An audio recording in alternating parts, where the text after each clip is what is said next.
Yesterday was Apple's big keynote at their annual developer conference, and there were a lot of new announcements. But in this video, I want to talk about two things in particular. One, the new MacBook Pros, and two, what we have now is an iOS that's just dedicated to the iPad. And I want to break these down and talk about what they mean to us as photographers. First, we have the new Mac Pros, which have been long overdue. It's been a while since Apple has given us anything in this arena, and these computers are really powerful. In fact, just to talk about some of the specs, the CPU is going to be an Intel Xeon, and it comes in various configurations, but basically you'll have the option to get anywhere from 8 to 28 cores of CPU power on this. Now, it does have expandable slots. That's one thing I really like about the new Macs, is that they are modular in that sense. In other words, you can configure this computer with options to meet what your needs are and your budget. Now, it does have expandable GPU. It's going to start with one GPU, which is going to be an AMD Radeon Pro 580X, and you can actually fit up to 4 AMD Radeon Pro Vega 2 GPUs.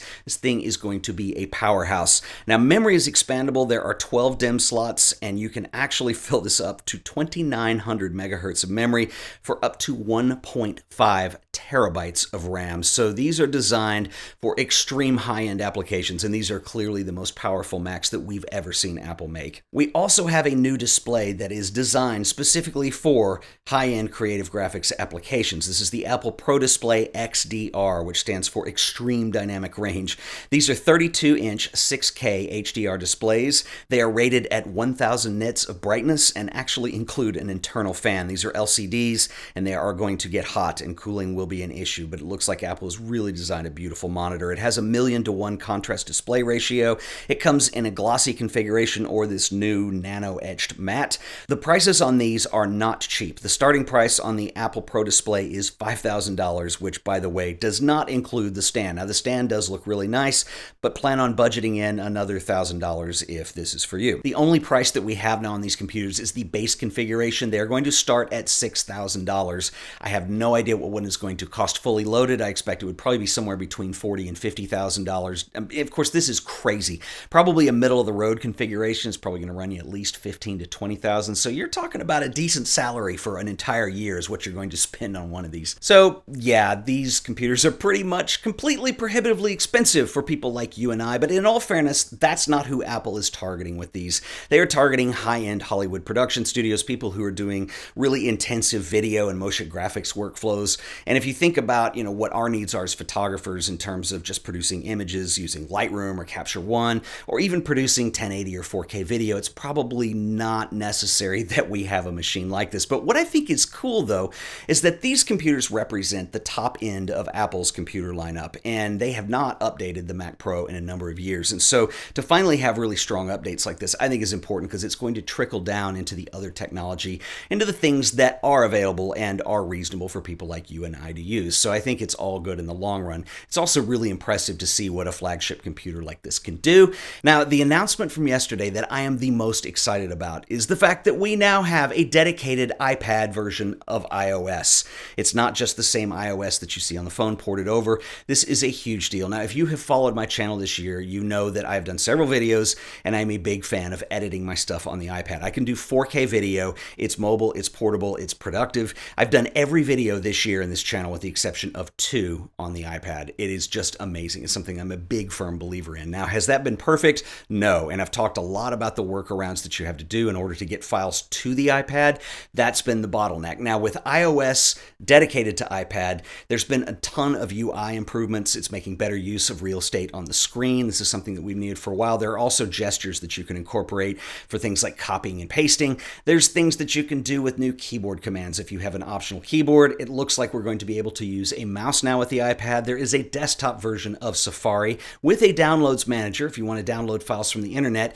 And while it's still not a bare file system that we have access to, we do have some major improvements in the Files app, and it will be able to interface with external USB thumb drives, hard drives, whatever you want to do. They're making the iPad now open to get media on. In fact, there's now built-in SMB connections if you want to be able to use wireless connections to move files to and from Windows systems. I mean, this is really solid, and it's something that I'm really excited about. Now, I don't really know any details beyond that. You can download the beta version of this today. I'm not going to be doing that right now. I don't really recommend you do beta downloads. I I have done that with OS systems before, and it's usually more trouble than it's worth, but the final will be available in the fall. But I'm really excited about it. I'm really excited to see how some of this stuff is implemented.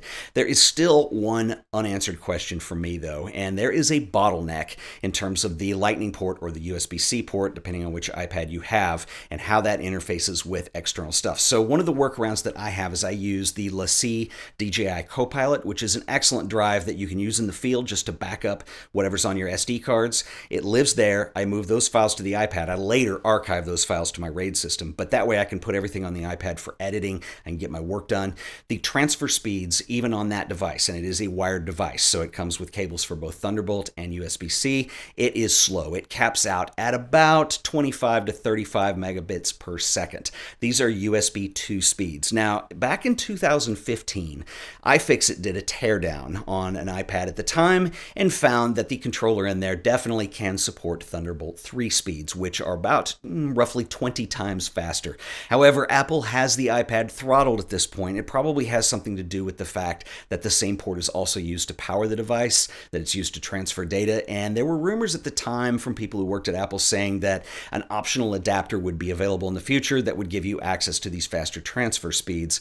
We've never seen it, and that's one thing that I wonder what's going to happen with the iOS improvements for iPad. Everything looks incredible right now.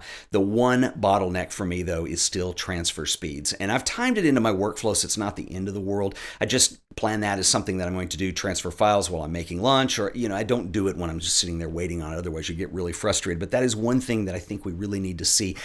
It's just keeping the iPad from being a really professional solution for video editing. And the fact that the processor can handle it, it does it beautifully. I use LumaFusion. I love everything about it. And it's just that one little aspect of those transfer speeds that are still just, keeping it in this weird place for me. Even though I still use it, that's what we're dealing with. So I'd love to know what you guys think. Drop me a comment below. Talk to you in the next video. Until then, later.